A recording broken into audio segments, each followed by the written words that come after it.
Good morning everyone. So ito na yung pangmalakasan nating invite sa ating mga bakasyonista. So dito ipakita natin uli yung ina-upload ko na sana hindi kayo magdalang isip na magbakasyon dito sa Tree House de Valentine. So ito pong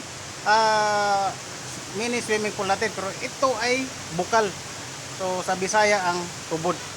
So mo na yung atong Tree House 1 dire. So ato pakita dire ang tanan nga kaliguan na naa dire. So nindot sa kayo kay ang atong kaliguan dire na atay linaw nga pwede atong makaliguan. So mo na dire ang atong view sa atong linaw dire. So na atay tubod. So sa mga Tagalog diyan, pang malakasang bakasyonan. So ito po ang pinaka-highlights natin na bakasyonan dito sa Tree House. So ito po makikita natin dito ay bukal po yan. Hindi po yan sadyang dyan pinadaan ang tubig.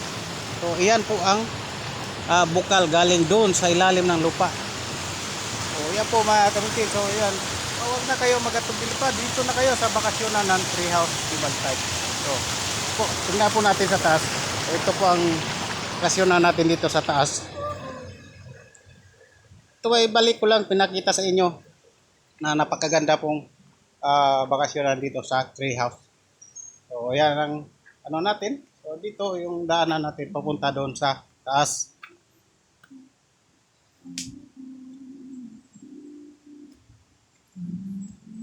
Diba? So magtagalog ta karon. So kasi kaya ko magtagalog ngayon dahil gusto ko ring ma-invite yung mga Tagalog nating mga kababayan. So dito ito nakadungaw po ito sa sapa. So saan magandang magligo dyan sa ibaba. So ito nakadungaw po yung balcony natin dito sa Tree House. So yan po. So TV. Mayroon po tayong TV dyan.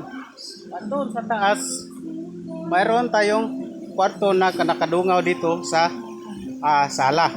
So di ba? So yan po kwarto po yan. So open po siya. So napakaganda pong bakasyonan dito kasi ito pong lugar natin ay dito sa may dalawang puno dito na kahoy dito sa gitna na buhay po to na nakatayo dito sa gitna ng sala. So ito ay may double bed na nakalagay dito. So doon sa taas mayroon pang dalawa at mayroon pang iba dito yung dining table natin dito po. So ito po ang ating kitchen. So direct. So yan po ay lahat pong ito ay nakadungaw po ito sa sapa. Itong balcony natin. So yan makikita mo dito. Yan nakadungaw sa sapa hanggang dito sa bukal ng tubig. So yan di ba? So makita natin yung napakaganda. So yan naman po ay makikita natin diyan. Ay yung hagdan natin. Yung hagdan natin diyan papunta doon sa taas. So di ba mang napakaganda pong bakasyonan niya. Doon sa taas ay may dalawang dalawang bed king size na bed. So may CR din sa taas at may CR din dito sa baba. So yan po mga kamintin. Sana po magbakasyon kayo ay dito na kayo sa Tree House de Valentine.